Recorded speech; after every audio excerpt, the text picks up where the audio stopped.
Bonjour à tous, bienvenue à cette nouvelle émission du plateau Télésian, le salon des industries du Grand Sud. On va parler ingénierie. L'ingénierie est au cœur des process industriels, mais quelle est sa valeur ajoutée à l'heure de l'usine du futur? Je suis avec Bernard Mélier et René Gamba. Messieurs, bonjour. Bonjour. Bonjour. Bernard Mélier, vous êtes ergonome conseil dans les métiers de l'industrie et des services.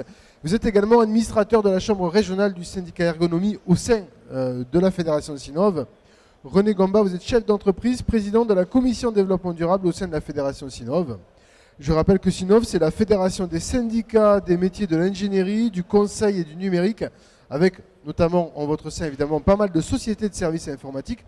Mais Sinov, comment ça fonctionne et à quoi ça sert? Qui peut m'expliquer cela? René. On va le faire à deux voix parce que c'est presque compliqué. Non, en fait, c'est relativement simple. On est une fédération de syndicats techniques, c'est-à-dire de spécialités métiers, donc dans lesquels on trouve les ergonomes, les acousticiens, les éclairagistes, les conseillers en management, les informaticiens, etc., etc. Et on est évidemment structuré en représentation régionale. Et on a également des commissions thématiques, par exemple la commission sociale, la commission développement durable, la commission économique, etc.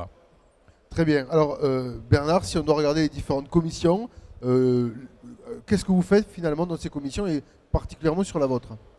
Les commissions traitent des thèmes particuliers, notamment peut-être on pourrait par rapport à l'axe de ce salon parler d'un think tank qui s'appelle Sinovaction, qui réunit les différents syndicats et professionnels réunis dans Sinov, mais aussi des grands groupes comme Lafarge, Pont-à-Mousson, Saint-Gobain, et enfin des écoles d'ingénieurs, Mines Télécom, le CNAM, Centrale, etc.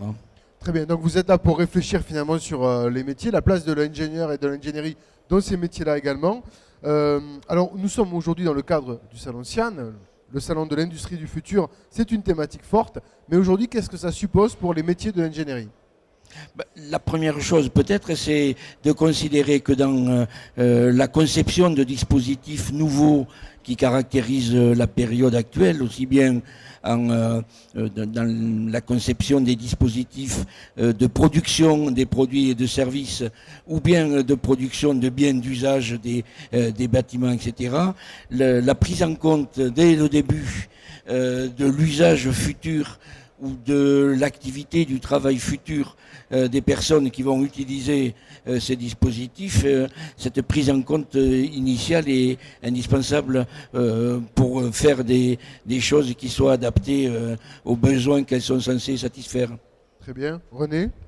Je ne peux que renchérir. Prenons l'exemple du bâtiment. On a fait ces dernières années, ces dernières décennies, énormément de progrès pour créer des bâtiments bien isolés, des bâtiments avec beaucoup d'équipements techniques, et on peut supposer qu'ils en auront de plus en plus, évidemment, avec les objets connectés, etc. Mais les vraies sources de progrès du bâtiment sont aujourd'hui dans la prise en compte de l'usager en tant que maillon de la chaîne à part entière. Je vais prendre un exemple, on lit régulièrement dans les revues spécialisées que tel ou tel bâtiment qui espérait produire plus d'énergie qu'il n'en consommait n'y parvient pas à cause des utilisateurs, à cause des occupants qui vivent leur vie normale. Et en fait, si on analyse le pourquoi on n'y parvient pas, c'est en règle générale parce qu'on a conçu le bâtiment tout seul et pas le bâtiment en usage et en prenant en compte la liberté d'usage de l'occupant qui ne va pas suivre à la lettre des process, etc., etc. Alors ça peut paraître très théorique, mais concrètement, si vous avez conçu un bâtiment sans occupant, vous considérez qu'il va être chauffé à 19 degrés. Et puis, quand il y a des occupants, les gens amènent des radiateurs électriques et évidemment, ils fichent en l'air le bilan énergétique du bâtiment. Sauf que si on avait chauffé le bâtiment à 22 degrés, les occupants ne seraient pas rentrés en conflit avec l'objet produit. Et c'est ça le concept, si vous voulez, c'est que si on crée une usine, si on crée une voiture ou si on crée un bâtiment qui rentre en conflit avec celui qui va s'en servir, c'est toujours l'utilisateur qui va gagner, c'est jamais l'objet qui va gagner. Enfin, pas encore. Donc ça veut dire que la constante humaine est toujours à prendre en compte dans la conception de nouveaux projets, notamment dans l'immobilier. Alors ça a toujours été le cas, mais ça a été négligé largement ces dernières années. Et effectivement, pour nous, une source de progrès.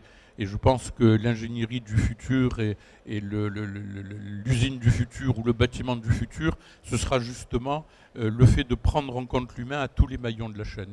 Alors Bernard, vous êtes vous-même ergonome, donc la prise en main de l'humain, c'est également quelque chose de très important dans votre métier. C'est au cœur de notre métier. Et puis, par rapport à l'industrie du futur qui est ici développée, les notions actuelles qui sont en cours de développement, comme l'ingénierie système, mettent en évidence ce besoin qui a été identifié, y compris par les grands groupes, d'articuler les différents sous-ensembles d'un système pour que chacun étant bien conçu isolément, l'ensemble soit aussi bien cohérent et réponde aux besoins et aux objectifs qui étaient les leurs. Donc l'Alliance Industrie du Futur et l'ingénierie système comme l'une de ces méthodes nécessite des experts, des situations directes, précises, qui ajustent des dispositifs conçus globalement à des besoins toujours particuliers. D'accord.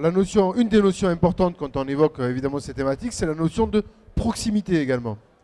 Alors la proximité géographique certes, mais aussi la proximité, on parle souvent de cluster, c'est-à-dire la proximité en termes de complémentarité des compétences qui sont à réunir, mais à chaque fois dans un format différent.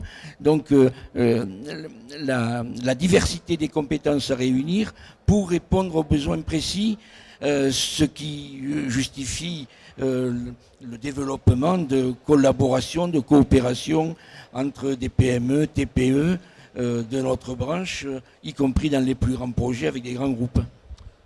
René Gamba. Oui, en prolongement de ce que vient de dire Bernard, il faut bien comprendre que nous sommes des métiers de service.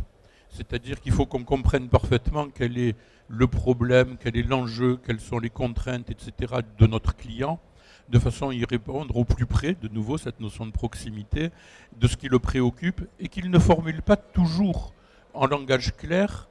Et c'est vraiment une étape fondamentale que de reformuler ce qu'on appelle la demande pour vérifier qu'on a bien compris et que le client a bien formulé, ce qui n'est jamais évident de prime abord. C'est le fameux décalage effectivement qui peut exister entre la demande client et le produit finalement réalisé. Alors là, en plus, vous faites référence au décalage, il peut y en avoir plusieurs. Effectivement, si on part sur le discours du client brut de décoffrage sans reformulation, on est sûr qu'il y aura un décalage entre ce qu'on aura compris et ce qu'il aura exprimé. Mais il y a d'autres décalages qu'on a à gérer et qui ne sont pas toujours pris en compte. C'est que lorsqu'on conçoit un objet, quel qu'il soit, une usine ou un bâtiment d'habitation, on se projette dans l'usage de cet objet, on se projette dans la construction de cet objet, et cette réalité qu'on imagine, on ne la rencontre jamais sur le terrain.